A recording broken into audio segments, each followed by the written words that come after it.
안녕하세요. 저는 평소 사연을 들으며 육아 스트레스를 풀고 있는 애청자입니다. 사연을 듣다 보니 참 다양한 이혼 사유들이 있던데 저 역시 소개된 사연 못지않게 경악스러운 이혼 사유로 이혼하게 되어서 이렇게 사연을 보내봅니다. 저와 남편은 친구의 친구였어요. 그러니까 한 남자인 친구를 중심으로 남편은 친구의 초등학교 때부터 친구, 저는 그 친구의 고등학교 때부터 친구였어요. 20대 중반이 넘어갈 때쯤 이야기로만 듣던 남편과 술자리를 하게 되었고 그 이후 저희는 친하게 지내며 함께 시간을 보내곤 했죠. 남편과 저는 어느 날부터 서로를 좋아하게 되었고 친구 역시 여자가 생겨 4명이서 함께 잘 어울려 다녔죠. 결혼 역시 저희 부부가 먼저 하고 2달 뒤에 친구 커플도 결혼하게 되며 더욱 사이는 돈독해졌어요. 그렇게 저흰 변하는 계절마다 함께 여행도 다니며 출산도 비슷한 시기에 하게 되는 둘도 없는 친구 사이가 되었어요. 출산을 하고 난 직후를 제외하곤 자주 왕래하며 지냈어요. 함께 육아를 하기도 했고 문화센터도 함께 다니며 많은 시간을 함께 보내곤 했어요. 아기들이 돌이 지나고 난 뒤에는 각자 친정 또는 시댁의 아기를 맡기곤 부부들끼리 여행도 다니곤 했어요. 그런데 생각조차 하지 못했던 곳에서 문제가 생겨나더라고요. 그건 바로 남편의 행동이었어요. 그날도 아기는 시댁에 맡기고 부부 동반 여행을 떠났고 주변을 산책 겸해서 구경하고 있는데 벌 2마리가 주변을 맴돌기 시작했어요. 저와 친구의 아내는 소리를 지르며 호들갑을 떨기 시작했고 남편과 친구는 벌을 쫓아내기 바빴어요. 그런데 문제는 여기에서 일어났죠. 아니, 글쎄 친구는 그렇다 치고 남편까지 친구 아내 옆에 붙어 벌을 쫓아내고 있는 것이 아니겠어요? 친구야 자기 아내의 옆에서 벌을 쫓는 것이 당연했지만 내 남편이 친구 아내의 옆에 붙어 그러고 있는 것은 참 이상할 뿐더러 그 행동에 대한 서운함은 엄청나게 크더라고요.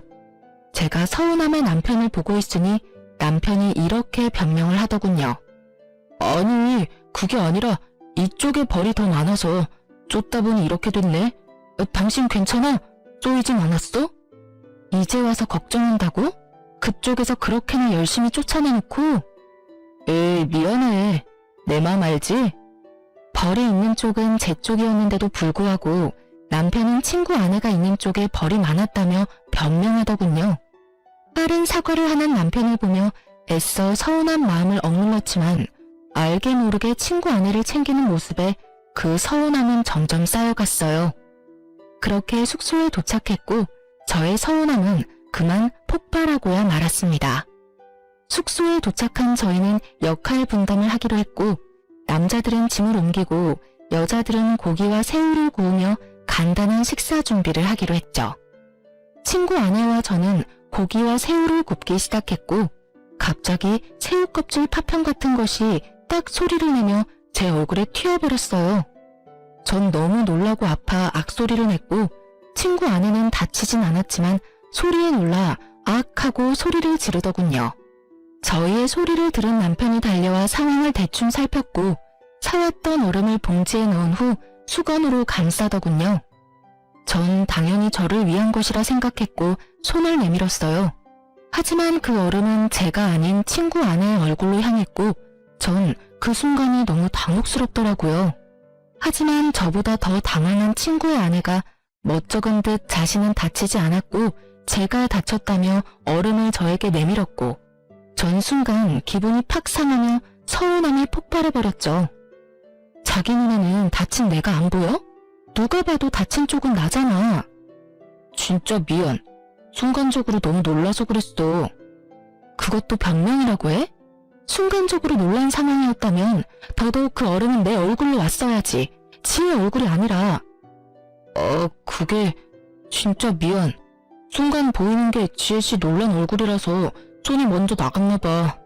당연히 여보부터 챙겼어야 했는데 먼저 보인 얼굴이 지혜씨라서 나도 모르게 그만. 정말 미안해. 그 말도 정말 황당한 거 알아? 지혜만 소리를 지른 것도 아니고 나도 소리 질렀는데 어떻게 내가 아닌 지혜를 먼저 볼 수가 있어. 난 당연히 다쳤을 거라 생각했다니까. 아니, 그리고 생각해보니까 내가 마냥 미안하다고 하는 것도 이상하지 않아? 난 정말 지혜씨가 다치고 당신은 괜찮은 줄 알았어. 너무 놀란 상태였고 그 순간 처음 보인 게 나랑 마주보는 자리에 있던 지혜씨였으니까. 그래서 지혜씨한테 얼음을 챙겨준 것뿐이야. 그게 그렇게 잘못된 행동이야? 당신이 이렇게 화낼 만큼? 당신은 지금 내 말을 하나도 이해하지 못했구나. 내가 왜 섭섭해하는지도 내가 왜 화가 났는지도 전혀 모르고 있고 당신이 이런 사람인 걸 아니까 더 화가 나는 거야. 남일이라면 그게 설사 나라도 이렇게나 관심이 없는데 오늘 당신 행동은 유독 거슬리잖아. 당신은 모르겠어? 당신 오늘 행동 이상한 거? 남편은 제 말에 아무 말도 못하더라고요. 저는 그 모습에 더욱 화가 났지만 더는 친구 부부 앞에서 심한 꼴을 보이고 싶지 않았기에 흥분을 가라앉히고자 방으로 들어와 버렸어요. 혼자가 되자 서러움이 복받쳐 눈물이 나기 시작했고 곧 주체할 수 없이 눈물이 나오더라고요. 그 순간 친구의 아내가 방으로 들어왔고 울고 있는 저를 보고선 괜히 자신이 미안하다며 저를 달래주기 시작했어요. 혜진아, 울지 마. 아, 괜히 나 때문에 내가 미안해. 네가 왜 미안해? 잘못은 내 남편이 했는데 네가 미안해할 이유 전혀 없어. 그게 아니라 사실은 내가 요즘 우울증 증세가 좀 심해졌거든. 이유 없이 눈물도 막 나고 나쁜 생각만 들고 너무 무기력하고 그래. 그래서 아마 혜진이 네 남편이 날 더 신경 써주는 것 같아. 미안해 혜진아. 아, 그래? 그랬구나. 전 이상했어요. 평소 섬세함, 다정함과는 거리가 멀어도 한참 먼 남편이 친구 아내가 우울증인데 이렇게까지 신경을 쓰는 것도 이상했지만 친구의 아내가 우울증이 심하다는 것까지 세세하게 알고 있다는 사실이 더욱 이상하고 이해가 되지 않았어요. 친구가 우울증 이야기를 하며 잘 챙겨달라고 했겠지 라고 생각해보려고 해도 그 역시 말이 안 됐어요. 같은 여자이고 더 가깝게 지내는 제가 있는데 저에게도 말하지 않은 사실을 굳이 남편에게 말했을 리가 없었으니까요. 어떻게 생각을 해도 남편의 행동은 분명 이상했어요. 이상한 것 투성이었지만 기껏 기분 전환 겸 온 여행에서 더는 분위기를 망치고 싶지 않았고 그렇기에 사과를 하러 온 남편의 사과를 받아주었어요. 그렇게 분위기를 맞춰주며 나름 여행을 잘 마무리할 수 있었고 그날 이후 전 남편의 행동을 자세히 살피기 시작했어요. 남편에게 별다른 특이점은 보이지 않았고 변한 것이 있긴 했는데 저와 딸에게 더 신경을 써주며 더욱 잘 대하려고 노력한다는 것이었어요. 그런 모습을 보면 괜한 억측이었나 하는 생각이 들었고 그렇게 전 남편을 향한 미운 시선을 거두고 다시 남편과 잘 지내며 평소와 다름이 없는 일상을 보냈어요. 여행을 다녀오고 난 후 친구 부부와는 자연스럽게 거리가 생기기 시작하더군요. 그 이유는 저희 부부의 다툼 때문이었는데 그런 이유로 다투고 나니 친구 부부를 보는 것이 좀 꺼려지더라고요. 그래서 저희 만나는 날이 줄어들었고 점점 그날의 일을 잊어가고 있었어요. 그날의 일을 잊어가는 만큼 친구 부부와 저희 부부 사이의 갯돈은 쌓여갔고 저흰 이번 여행을 마지막으로 걔는 더 이상 하지 않기로 결정하고 오랜만에 마지막 여행을 떠나게 되었어요. 시간도 꽤 흘렀고 그때의 감정은 많이 무뎌진 상태였기에 비교적 설레는 마음으로 여행을 떠났고 숙소를 보는 순간 정말 오길 잘했다는 생각이 들더군요. 그 당시 갯돈이 많이 모이기도 했지만 비수기 평일이었던 터라 꽤 좋은 독채를 빌릴 수 있었고 생각보다 더 좋은 독채의 구성에 기분이 절로 들뜨게 되었어요. 이번이 마지막 여행이라는 것이 너무 아쉬운 만큼 즐거운 시간을 보냈고 그 즐거움은 저녁 술자리까지 이어졌어요. 술을 꽤 즐기고 잘 먹는 세 사람과는 달리 전 술을 즐기지도 잘 먹지도 못했기에 취기가 오르려고 할 때쯤 저는 먼저 자겠다며 방으로 들어왔고 눈 떠보니 아침이더라고요. 당연히 옆에서 자고 있겠지 했던 남편은 제 옆에 없었고 제 옆이 아니면 당연히 거실에는 있어야 할 남편의 모습은 거실에서도 보이지 않았어요. 저는 혹시나 하는 마음에 친구 부부의 방문을 살짝 열어보았고 침대엔 친구 부부가 자고 있더군요. 그 순간 안도감이 들며 문을 닫으려는 순간 남편이 보이는데 제 눈을 의심했습니다. 글쎄 남편이 침대 옆에 누워 친구 아내 손을 잡고 잠이 든 것이 아니겠어요? 그 모습을 본 순간 완벽한 여행은 순식간에 최악의 여행이 되어버렸고 남편을 향해 소리를 질러버렸어요. 야, 너 도대체 뭐하는 짓이야? 저의 고함에 세 사람은 누가 먼저라고 할 것도 없이 일어났고 다들 제가 왜 그러는지 사태 파악을 하느라 정신이 없어 보이더라고요. 남편과 친구의 아내는 여전히 손을 잡고 있었고 그 모습을 친구가 먼저 발견하게 되었죠. 여보, 지금 다은이랑 손 잡고 있는 거야? 두 사람이 손을 왜 잡고 있어? 친구의 물음에 그제야 손을 잡고 있다는 것을 인지한 두 사람이 서둘러 손을 놔버렸지만 이미 늦은 일이었죠. 저와 친구의 표정은 걷잡을 수 없이 굳어지고 있었으니까요. 저도 저였지만 친구 역시 화가 많이 난 듯했어요. 꽤 오랜 시간 친구를 봐왔지만 처음 보는 표정이었으니까요. 친구는 아무 말이 없었고 분위기는 급격하게 무서워질 때 남편이 변명을 하기 시작하더라고요. 오해야, 정말 생각하고 있는 그런 이상한 거 아니야.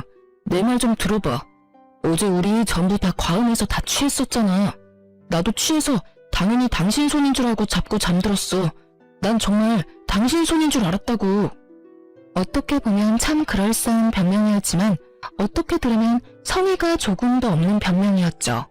전 더는 그 자리에 있고 싶지 않았고 아무 말도 하지 않은 채 제 짐만 챙겨 혼자 차를 끌고 집으로 돌아와 버렸어요. 돌아오는 내내 생각하고 또 생각했지만 말이 되지 않는 상황이었기에 화가 가라앉기는커녕 더욱 끓어오르기만 하더라고요. 그렇게 화를 삭히지 못하고 집안을 걸어다니고 있으니 친구의 차를 얻어 타고 온 남편이 들어왔고 자신을 노골적으로 피하는 저를 붙잡더니 변명을 토해내기 시작하더군요. 여보, 진짜 오해야. 내 말 좀 들어줘.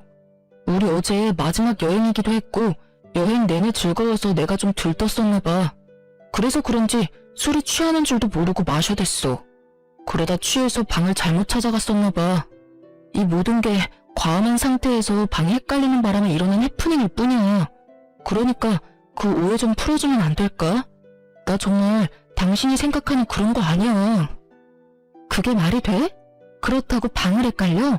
아니, 너무 취해서 방 정도는 헷갈릴 수도 있다고 쳐. 버젓이 두 사람이 침대에 누워있으면 당연히 그 방에서 나와야 하는 거 아니야? 그리고 아무리 취해도 당신 내 손 잡고 잔 적도 없었잖아. 그래서 말했잖아. 내가 좀 들떴었다고. 기분도 좋고 하니까 자는 당신 손이라도 잡고 싶었나 보지. 웃긴다 참. 당신 혹시 지혜한테 관심 생겼니? 그래서 그렇게 말도 안 되는 짓을 하는 거야? 그게 무슨 말이야 도대체. 지혜 씨는 내 친구랑 결혼한 여자야. 그런 여자를 내가 왜 좋아해? 아무리 화가 났다고 해도 말은 좀 가려가면서 해. 내가 오죽 답답했으면 이래? 오죽 이 상황이 이해가 안 되면 그런 더러운 상상까지 하겠냐고. 내가 진짜 미안. 그런데 정말 나 거짓말하진 않았어. 제발 좀 믿어줘. 아무리 남편 말이 사실이라고 한들 남편이 친구 아내의 손을 잡고 자던 모습은 머릿속에서 사라지지 않더라고요. 그 잔상이 남아있으니 남편의 말도 믿기지 않았고요. 그래서 전 한동안은 안방에 들어올 생각하지 말고 거실을 쓰라고 했고 그렇게 저희의 각방 생활은 시작되었어요. 저의 화는 쉽게 풀리지 않았고 일주일이란 시간이 흘렀어요. 평소 저희는 부부싸움을 해도 이렇게까지 길게 하는 스타일이 아니었고 만약 길어지더라도 시간이 흐름에 따라 왜 싸웠는지조차 잊어버려 흐지부지 서로 말을 걸며 싸움이 끝나는 경우가 대부분이었어요. 하지만 이번엔 평소 때와는 달랐고 저의 머릿속엔 그날의 일이 잊히기는커녕 점점 선명해지더군요.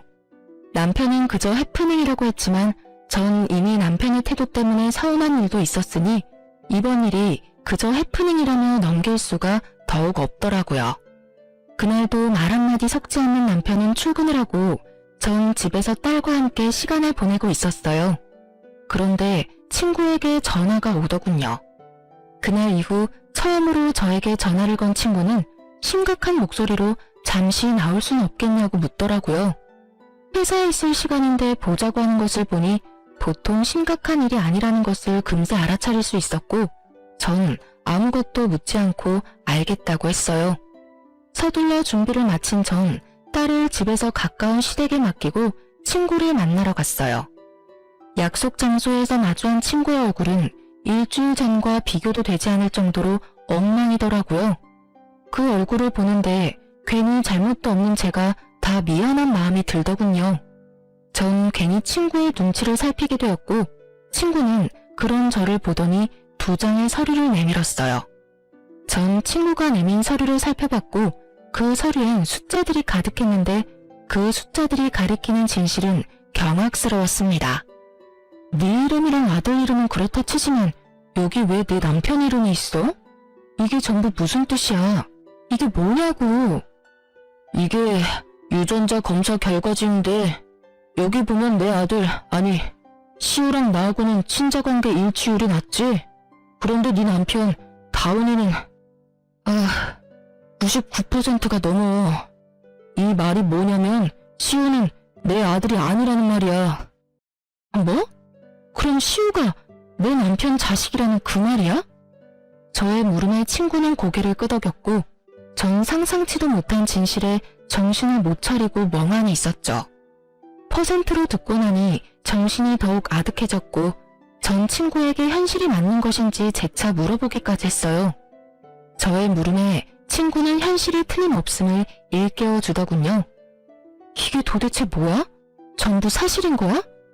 정말 현실인 거지? 꿈 아니지? 현실 맞고 사실도 맞아. 네가 보고 들은 대로 두 연놈이 그렇고 그런 사이인 것도 모자라서 애까지 낳았더라고. 우릴 감쪽같이 속이고 말이야. 할 말이 없더라고요. 아니, 그간의 이상했던 남편의 행실들이 떠오르며 할 말을 잠시 잃었다는 게 더 정확한 표현이었어요. 전 할 말을 잃었고 그간 남편의 행실이 드디어 이해되기 시작했어요. 이런 사이이니 제가 앞에 있는데도 불구하고 상간녀를 챙겼고 술에 취해 정신을 놓고 상간녀의 손을 잡고 잠이 들었던 것이었어요. 전 그저 허탈함에 몰려왔고 그 허탈함에 웃음이 나더라고요. 그런 저를 보던 친구는 왜 이런 검사까지 하게 되었는지 설명하기 시작했어요. 처음엔 그저 시우가 당근 알레르기가 있다는 사실을 알게 됐고 그땐 그냥 신기한 우연이라고 생각했어. 그렇잖아. 제일 친한 친구가 당근 알레르기 있는데 내 아들도 당근을 먹더니 온몸에 두드러기가 나니까. 심지어 증상도 네 남편이랑 똑같았는데도 그런 쪽으로 생각도 안 해봤으니 그저 신기하다고만 생각했던 것 같아. 그런데 점점 이상한 거야. 지나치게 내 아내를 챙기는 모습도 그렇고 괜히 내 눈치를 보는 아내도 그렇고 이상하다 싶었는데 그날 두 사람이 손을 잡고 있는 모습을 보는데 의심이 확신이 되더라고. 그래서 그 새끼가 숙소에서 쓰던 칫솔이랑 쓰던 베개에서 머리카락 좀 챙겨서 의뢰했는데 결과가 이렇네? 이게 무슨 일이냐 도대체. 친구도 허탈한 듯 웃어버리더군요. 그런 생각은 했었어요. 어쩌면 남편이 친구 아내에게 약간의 호감 정도는 있을 수 있겠다고요. 정말 딱 그 정도까진 생각하긴 했었지만 이렇게 깊은 관계라곤 상상조차 한 적이 없었는데 제 앞에 닥친 현실이 너무 아프고 충격적이더군요. 친구 역시 충격이 컸다고 하며 말을 이어나갔어요. 앞으로 어떻게 해야 좋을까? 나 혼자 결정할 문제는 아닌 것 같아서 불렀어. 넌 어떻게 했으면 좋겠어? 어떻게 하면... 친구의 말을 듣는데 눈물이 나오더군요. 제가 울기 시작하자 친구 역시 울기 시작했고 그간 많이 힘들었는지 어깨까지 들썩이며 울기 시작하더군요. 울 만큼 운 친구와 저는 이야기를 나눴고 저희의 뜻은 같았어요. 저흰 두 사람을 용서할 마음도 이대로 편하게 살게 할 마음도 없었기에 계획을 세웠고 그 눈물의 계획은 곧바로 실행하기로 했어요. 일단 친구는 남편에게 빌려준 돈부터 돌려받기로 했어요. 그간 저도 모르게 적게는 50만원, 많게는 300만원 이런 식으로 빌린 돈이 꽤 되더라고요. 입금 내역을 살펴보니 그 금액이 총 3천만원 가까이 되더군요. 가족 같은 친구에게 빌려줬고 받을 생각도 없었다는 친구의 말을 듣는데 마음이 참 아프더군요. 너 미쳤어? 이렇게 큰 돈을 왜 빌려준 거야? 나야 집에 급한 일이 있다고 하길래 빌려줬지. 너도 알다시피 이런 일 알기 전까진 그 새끼가 나한텐 가족 같은 친구였잖아. 그러니까 그냥 빌려준 거지. 어차피 못 받는다고 생각하고 빌려준 돈이라 계산도 안 해봤었는데 3천만 원이라니 사실 나도 좀 놀랐어. 아니 근데 이 새끼는 그럼 이 돈을 다 어디에 썼단 말이야? 집에는 이렇게 돈이 들 일이 전혀 없었는데 시댁도 마찬가지고. 그러게. 한참을 생각하던 친구는 불현듯 무언가가 떠오른 듯 짧은 탄성을 내뱉더니 저에게 돈이 어디로 갔는지 알려주더군요. 그 새끼 나한테 빌린 돈으로 내 아내한테 선물 사준 것 같아. 생각해보니까 빌린 시기에 맞물려서 아내한테 못 보던 명품백이 생겼던 것 같아. 나 진짜 바본가? 어떻게 그걸 지금 할 수가 있지? 그럴 수도 있지. 너나 나나 그런 쪽으로 어디 생각이나 했어. 그렇게 가깝게 지냈으니 당연히 믿어 의심치 않았지. 와, 진짜 이 새끼 대단한 개새끼였네. 정말 친구의 말대로 남편은 대단히 파렴치한 놈이더군요. 가족 같은 친구 아내와 바람을 피운 것도 대단한 짓인데 그 친구한테 빌린 돈으로 선물까지 사주다니. 정말 난놈은 난놈이다 싶더군요. 분노에 찬 친구는 당장 돈을 갚아달라고 문자를 보내고 난 후 자신이 증거를 충분히 모았다며 카톡 대화 내용, 함께 찍은 사진 등을 저에게 나눠주더군요. 친자 검사 결과지 복사본도 챙겨주었고요. 전 그 모든 증거를 잘 챙겨 시댁으로 향했어요. 딸을 데리러 가는 목적도 있었지만 더 큰 목적이 있는 시댁 방문이었어요. 평소 아버님은 입버릇처럼 이런 말씀을 하시곤 했어요. 어머님 역시 같은 생각이었고요. 둘 다 잘 듣거라. 부부 사이에 다른 건 몰라도 폭력, 외도는 사람이 해서는 안 되는 짓이다. 폭력에는 언어폭력도 당연히 포함되고 외도엔 정신적인 교류도 포함되는 거란다. 혹시나 만에 하나라도 이런 짓거리를 하다 걸리는 날엔 그 누가 되었든 난 절대 용서하지 않을 테니 잘 새겨들어. 이런 당부를 남편뿐 아니라 저 역시 귀에 못이 박힐 정도로 들었던 터라 모든 사실을 일단 아버님과 어머님께 알리기로 한 것이었죠. 시댁에 들어선 저의 낯빛이 심상치 않음을 눈치챈 어머님은 저에게 무슨 일 있냐며 제 표정을 살피기 시작했어요. 아가, 무슨 일 있니? 표정이 너무 안 좋구나. 아버님 오시면 말씀드려도 될까요? 2번 말하기엔 제가 너무 힘들어서요. 그래? 네가 정 그렇다면 그렇게 하려무나. 일단 좀 앉아. 안색이 너무 안 좋아. 저를 소파에 앉힌 어머님은 아버님께 전화를 걸어 집에 일이 있으니 일찍 들어오라는 말을 전했고 얼마 지나지 않아 아버님이 들어왔죠. 급히 오신 듯 숨을 헐떡이는 아버님에게 어머님은 물을 한 잔 떠다 주셨고 전 그런 아버님 앞에 자리를 잡고 앉았어요. 그래, 무슨 일인지 말해보렴. 아버님, 우선 이것부터 좀 보세요. 아버님은 제가 내민 검사 결과지와 외도 증거들을 살펴보셨고 이내 충격이 크신 듯 눈을 감아버리시더라고요. 그러셨겠죠. 친구와 남편은 앞서 말했듯이 초등학교 때부터 친했으니 시댁에도 자주 오가며 그야말로 가족같이 지낸 친구였고 그랬기에 시부모님들 역시 친구는 물론이고 친구의 아내까지 일면식이 있는 사이였으니 그 충격은 더욱 크실 수밖에요. 아버님에게 있던 서류와 증거들은 이내 어머님의 손으로 넘어갔고 이내 어머님의 입에서 어머니 하는 소리가 나오고서야 아버님은 감았던 눈을 뜨시더라고요. 아버님은 일단 저를 안쓰러운 눈빛으로 바라보셨어요. 넌 괜찮니? 상처 많이 받았지? 괜찮다고 하면 거짓말이고 좀 힘들어요, 아버님. 어떻게 이런 일이 현실에서 일어날 수 있는지 사실 아직까지 믿기지도 않고요. 그런데 믿지 않기엔 이렇게나 증거들이 넘치니 참 암담하네요. 그래, 당연히 그럴 게다. 일단 다 여기로 불러야겠구나. 당사자들이 다 모여야 뭐든 할 수 있을 테니 그동안 넌 안방에라도 가서 좀 쉬려무나. 아니에요, 아버님. 전 여기서 그냥 앉아 있어도 충분히 편해요. 그래, 너 편한 대로 하렴. 저의 심정을 들으신 아버님은 누르던 화가 이따금씩 솟아오르시는지 노발대발하시며 혼잣말로 화를 내시기도 하고 아무 말 없이 가슴을 치시기도 하더군요. 그렇게 화를 애써 삼키시던 아버님은 이내 전화를 걸어 이 사건의 당사자인 남편과 친구 부부를 시댁으로 불러 모았고 제일 먼저 도착한 것은 다름 아닌 남편이었습니다. 남편은 아무것도 모른 채 밝게 웃으며 시댁으로 들어오더군요. 표정을 보아하니 저도 있다는 말을 듣고 드디어 우리가 화해라도 한다고 생각한 모양이었어요. 하지만 남편의 그런 헛된 기대는 산산이 부서지고야 말았죠. 시댁에 발을 들인 남편을 보자마자 아버님이 곧장 남편에게로 다가가 따귀를 날리셨으니까요. 남편은 영문도 모른 채 맞아버린 상황이 되었고 놀란 토끼눈을 하고선 입을 열더라고요. 아니 아버지, 갑자기 왜 이러시는 거예요? 이유는 말씀해주고 때려도 때리셔야죠. 남편은 따지듯 아버님께 물었고 아버님은 대꾸할 가치도 없다는 듯 한 번 더 남편의 따귀를 때리시더군요.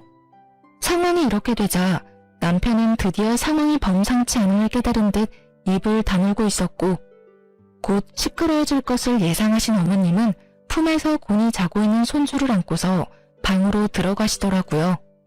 아버님은 그제야 남편에게 소리를 고래고래 지르시며 참았던 화를 쏟아내시기 시작했어요. 너 같은 놈이 내 자식이라니 내가 부끄러워서 고개를 들고 다닐 수가 없구나. 내가 널 이리도 잘못 키운 줄도 모르고 남의 집 귀한 딸한테 장가를 보냈으니 이 죄를 어떻게 다 갚느냐 말이다. 네가 제정신인 거야? 아니 인간은 맞는 게야?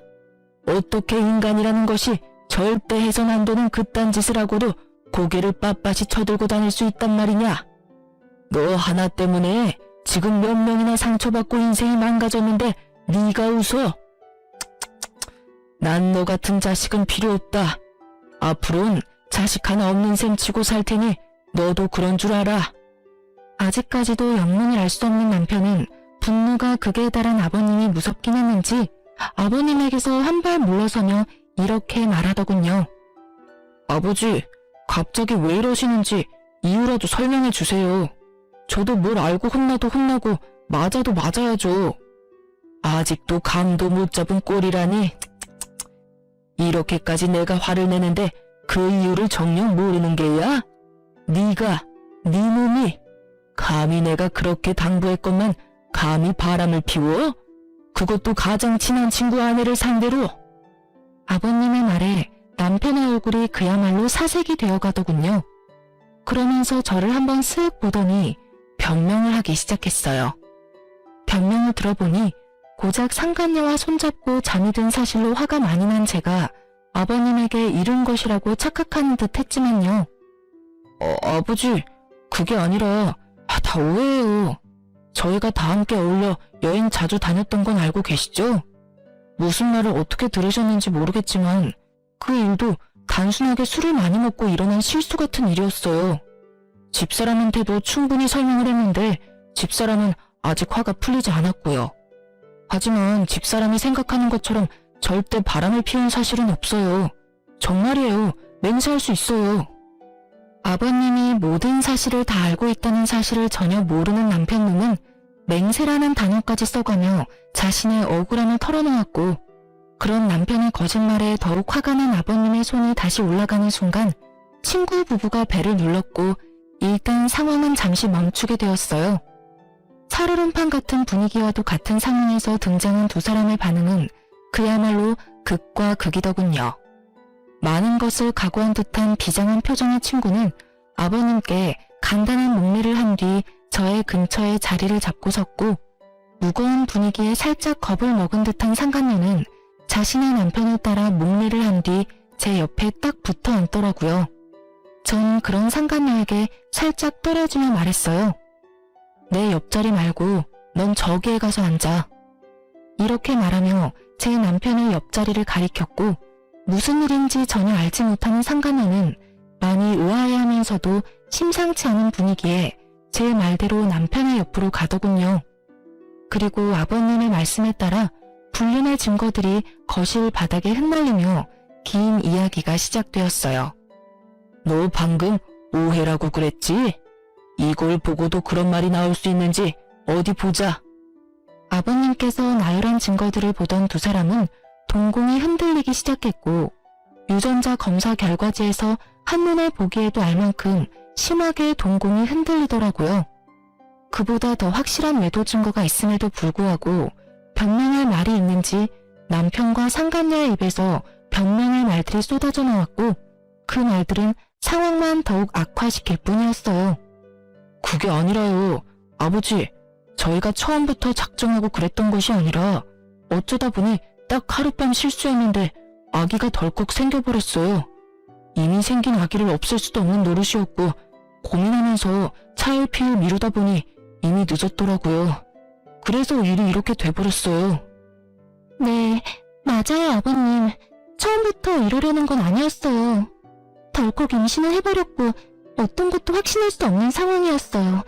그 시기가 비슷해서 그래서 단호하게 결정을 내릴 수도 없는 상황이 계속되다 보니 배가 불러왔고 고민이 길어지다 보니 출산까지 하게 됐어요. 그렇게 나와보니 시우가 이 사람 아들이더라고요. 정말 그럴 거라고 확신하고 낳은 아이가 아니었어요. 정말이에요. 이 무슨 납득이라곤 0.0001%도 되지 않는 저급한 변명인가요? 그러니까 애초에 외도는 저지른 것이 맞으나 아기는 어쩔 수 없이 낳을 수밖에 없는 상황이라 낳았다. 이 말인가요? 아니면 서로 정이 통한 것은 맞으나 친구 아기일 수도 있기에 낳았단 이 말인가요? 이 말이든 저 말이든 친구와 제가 가장 중요하게 여기는 외도 사실은 틀림이 없었고 아버님은 개똥 같은 변명에 크게 화를 내시곤 저와 친구에게 의견을 물어보더군요. 이 상황에도 변명이나 하는 꼴이라니. 그리고 그걸 말이라고 하고 있는 게야? 둘 다 어찌 이렇게 어리석고 한심한 게야? 어휴, 두 사람은 이 한심한 것들이랑 어떻게 할지 결정된 바가 있어? 있다면 앞으로 어떻게 할 계획인지 말해줬으면 하는데 말해줄 수 있겠나? 네, 아버님. 일단 전 이혼을 하려고요. 애도 있고 웬만해선 참고 살라는 말도 있지만 이 상황이 웬만한 상황은 아니니 도저히 참을 수가 없을 것 같아요. 그리고 상간녀 소송도 진행할 예정이에요. 아버님과 어머님께는 참 죄송해요. 정말 잘해주셨는데 이런 결정을 하게 돼서. 저 역시 이혼할 예정입니다. 이미 신뢰는 깨졌고 믿고 사랑했던 만큼 배신감이 커 더는 결혼 생활을 유지하긴 힘들 것 같아요. 저 여자와는 상관없이 제가 너무 불행할 것만 같거든요. 상간남 소송 역시 진행할 예정이고 다운이에게 빌려준 돈이 좀 있습니다. 3천만 원가량 되던데 처음엔 받지 않을 생각으로 빌려준 돈이었는데 알아보니 저에게 빌린 돈으로 이 여자에게 명품 선물을 해줬더라고요. 그래서 그 돈도 다 받을 예정입니다. 그래. 두 사람 뜻은 잘 알았다. 그럼 변호사를 선임해야겠지? 마침 내가 잘 아는 실력 좋은 변호사가 있으니 소개해주겠네. 아버님께서는 저희를 돕겠다고 작정을 하셨는지 변호사까지 소개해주시겠다고 나섰고 남편과 상간녀는 분위기 파악을 하지 못했는지 반발을 하고 나서더군요. 아버지, 변호사라니요. 꼭 이렇게까지 하셔야 합니까? 저 두 사람이 아닌 제가 아버지 자식이잖아요. 그것도 하나뿐인 아들. 그럼 저한테 꼭 이렇게까지 하셔야 합니까? 그래요, 아버님. 전 아버님의 세상에 둘도 없는 손자까지 낳은 여자라고요. 그런데 왜 혜진이 편만 들어주세요? 엄연히 이 집 장손을 낳은 건 저라는 사실을 이제 잘 아시잖아요. 그래요, 아버지. 과정이 어떻게 됐든 대가 끊길 뻔한 집에 떡하니 장손을 낳아준 여자라고요. 그러니 마음 좀 푸시고 저희 상황도 좀 이해해주세요. 상황 파악은 전혀 하지 못하고 저런 말이나 하는 남편과 상간녀를 보는데 참 어이가 없더군요. 이 와중에 장손 타령이라니 인간의 탈을 쓰고 어찌 저리 뻔뻔할 수가 있었을까요? 다름 아닌 저와 친구가 떡하니 보고 듣고 있는 걸 잊었을 리 없을 텐데요. 오만 생각이 다 드는 그 상황에서 한 가지는 분명하더군요. 저 두 사람은 저와 친구에게 미안한 마음이 조금도 없다는 것을요. 그렇지 않고서야 모든 사실이 밝혀진 지금 저희에게 사과는커녕 미안하단 눈빛조차도 보내지 않을 리가 없었을 테니까요. 상황이 이렇게 되자 전 어떻게 해서든 두 사람을 나락으로 떨어뜨려버리고 싶었어요. 남편을 너무 사랑했던 만큼 배신감 역시 엄청났으니까요. 아버님 역시 이런 제 마음을 100번 이해한다는 듯 부들부들 떨고 있는 제 손을 토닥여주시면서 남편을 향해 호통을 치시더군요. 하나뿐인 아들? 내 말을 잊은 게야? 난 분명 너 같은 자식은 이제 없는 셈 친다고 하지 않았느냐? 다시 한번 말해주마. 오늘부터 넌 내 자식이 아니다. 즉, 연을 끊자 이 말이야. 그러니 자연스럽게 그 아이도 내 손주가 아니다. 아이라도 들이밀며 어떻게 해서든 나한테 비벼볼 생각이라도 하려 들거든. 쓸데없는 짓이니 괜히 아이만 더 불쌍하게 만들지 말란 말이다. 아버지, 그래도 제가 아버지 자식인데 연을 끊겠다니 그 무슨 어떻게 저한테 이렇게까지 매정하실 수가 있어요. 박다훈, 내가 이 이름을 지을 때 얼마나 행복했는지 넌 모를 거다. 그 행복했던 기억과 감정이 아직 내 마음과 머릿속에 남아있는데 내가 이렇게까지 할 땐 그만한 잘못을 네가 저질렀다는 생각은 못하는 게야? 아무리 제가 잘못했다고 한들 혜진이는 엄연한 남이고 제가 아버지 핏줄이잖아요. 핏줄이기에 이러는 것이다. 내 핏줄이기에. 난 네가 모든 사실이 밝혀진다면 적어도 혜진이한테 사과라도 할 줄 알았다. 비록 그것이 눈에 훤히 보이는 거짓 사과라고 하더라도 네가 최소한 사람 새끼가 맞는다면 네가 큰 배신을 한 혜진이에게 사과라도 할 줄 알았다 이 말이다. 그런데 넌 어떻게 했느냐? 혜진이를 보기는커녕 시종일관 어떻게 해서든 교묘한 수로 상황을 피해가려는 행동만 하고 내 눈치만 살피면서 내 마음만 풀어보려고 하지 않았느냐? 그제야 남편은 저와 친구를 바라보더군요. 여보, 미안해. 너한테도 내가 할 말이 없다.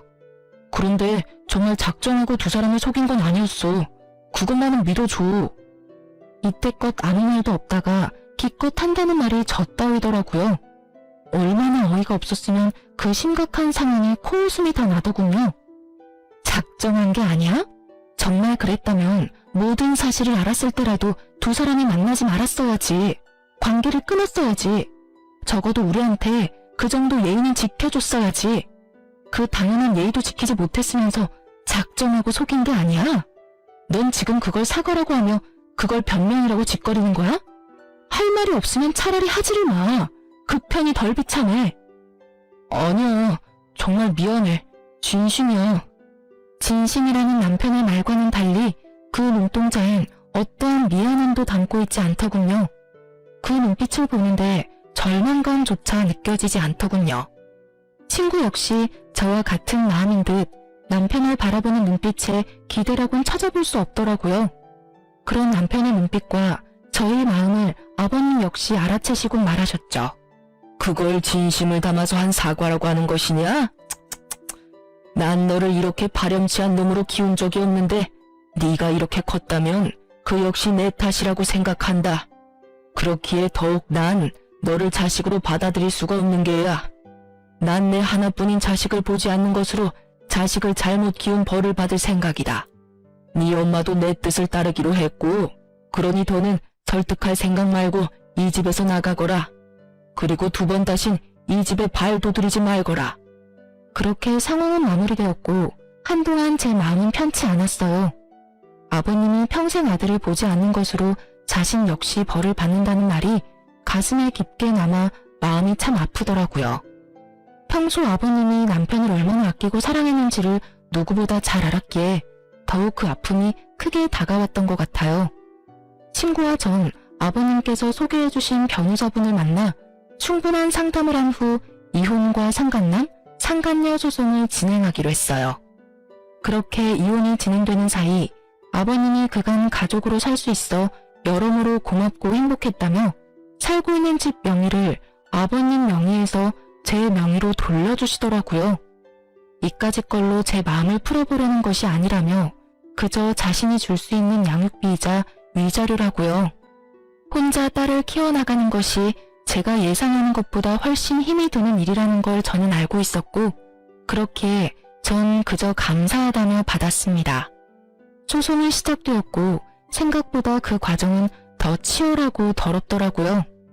하지만 증거는 더할 나위 없이 명확했고 저와 친구는 원하는 대로 소송을 마칠 수가 있었어요. 결혼할 때도 맨몸으로 시집왔던 상간녀는 위자료를 감당할 여유 따윈 없었고 상간녀에 대한 마음이 진심인 전 남편이 자신의 위자료와 상간녀의 위자료까지 감당하고 나서더군요. 한 푼도 빼지 않고 다 받을 수 있다는 안도감과 함께 배알이 꼬이는 것은 어쩔 수 없더라고요. 사람 감정이란 게 참 마음 같지 않다는 걸 다시 한번 깨달았네요. 그렇게 전 남편은 빚더미에 앉게 되었어요. 외도를 저지른다고 모은 돈도 없는 상태에서 상간녀의 위자료도 감당해야 했고 친구에게 빌린 돈도 한꺼번에 변제해야 했으니 그건 당연한 결과였어요.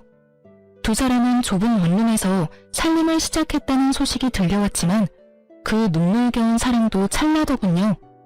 진심으로 상간녀를 사랑했던 전 남편과는 달리 상간녀는 가난을 이겨낼 만큼 남편에 대한 마음이 절절하진 않았고 결국 전 남편을 버리고 아들과 함께 친정으로 가버렸다고 하더라고요. 그렇게 저에게 씻을 수 없는 상처를 준 전 남편은 든든한 울타리와도 같았던 부모님도 잃고 가슴 절절하게 사랑했던 여자에게도 버림받아 남은 것이라곤 큰 금액의 빚뿐이었죠. 친정으로 도망치듯 떠난 상간녀의 결말도 좋진 않았어요. 참 통쾌하게도 상간녀의 친정 역시 그런 파렴치한 행동으로 인해 이혼까지 당한 상간녀를 받아주지 않았고 전 남편에게 돌아갈 바엔 혼자 사는 것이 더 이롭다고 생각한 상간녀는 그 길로 지방 어디로 갔다는 소문만 무성할 뿐 정확한 행방을 아는 사람은 없었습니다. 다만 이따금 후회로 가득한 장문의 문자가 친구에게 오는 걸 보니 나쁜 마음은 먹지 않고 살고 있구나 정도는 알 수 있었죠. 전 육아로 인해 휴직 중이었던 회사로 복직하게 되었어요. 복직으로 인해 어쩔 수 없이 부모님의 도움을 받게 되었지만 부모님은 적적하던 참에 오히려 잘 됐다며 저를 보듬어 주시더라고요. 부모님께 참 여러모로 죄송하고 감사하네요. 집은 친정에서 가까운 곳으로 이사를 하게 됐는데 딸 때문도 있었지만 전 남편이 술에 취해 찾아온 적이 있어 서둘러 옮기게 됐어요. 전 시댁과는 연락하며 왕래하고 지내고 있어요. 자주는 아니고 가끔씩이지만 왕래할 때마다 두 분 다 저와 딸을 진심으로 아껴주고 계신답니다. 친구 역시 잘 지내고 있는 듯 하더군요. 아무래도 아직 과거가 떠올라 마음이 힘들어 예전처럼 자주 보진 못하지만 혹시나 못난 생각을 할까 하는 염려스러운 마음에 연락은 자주 주고받으며 지내고 있어요. 친구 역시 저와 같은 마음으로 저에게 자주 안부를 물어주고요. 딸이 크면 클수록 예상보다 큰 돈이 들더라고요. 그때마다 통 크게 집을 주신 전 시아버님께 얼마나 감사한지. 어쨌든 전 이혼한 것만 뺀다면 비교적 평범한 워킹맘처럼 잘 살아가고 있어요. 물론 딸이 더 잘하고 아빠와 함께해야 하는 행사에 참석해야 하는 날이 온다면 그땐 또 딸에 대한 미안함에 마음이 아플 테지만요. 참고로 딸의 아빠를 만들어주기 위해 재혼할 생각은 전혀 없을 뿐더러 저 역시 또 다른 누군가를 사랑하고 믿을 자신이 없기에 아직까진 재혼의 제자도 생각해본 적이 없네요. 뭐 딸을 다 키우고 난 후 그때 좋은 사람이 있다면 남은 여생 친구처럼 함께 늙어갈 생각은 있긴 해요. 너무 먼 훗날의 이야기인가요? 하여튼 저의 지금 유일무이한 단 한 가지 소망은 딸과 함께 행복하게 잘 살아가는 것이에요. 처음 모든 사실을 알고 이혼을 결심하기까지 참 힘들었어요. 막상 친구와 함께 이혼 결심을 하고 복수 계획까지 세우면서도 이게 맞나? 이렇게 되면 우리 딸은 어떻게 하지? 이런 한심한 생각들로 가득했던 것 같아요. 그 당시엔 혼자 헤쳐나갈 길이 너무 험난해 보였고 그 험난한 길에서 딸이 받게 될 상처가 너무 두렵더군요. 그렇게 겁이 많던 전 용기를 내 이혼을 해냈고 지금은 이혼하기 전보다 더할 나위 없이 잘 살고 있고 행복해요. 그러니 남편의 잘못으로 이혼은 하고 싶지만 앞으로 남은 날들에 대한 두려움으로 망설이고 계신 분들께 말씀드리고 싶어요. 이혼이 정답은 아닙니다. 다만 여러분의 인생을 망가뜨리고 구렁텅이에 발을 담그면서까지 결혼 생활을 유지할 필요는 없어요. 저를 보세요. 그렇게 두려워하던 저도 이렇게 나름 잘 살아가고 있잖아요? 그러니 한 번만 용기를 내보세요. 여러분 인생은 소중하답니다. 그럼 저는 물러가 볼게요. 저의 긴 사연 들어주셔서 정말 감사합니다.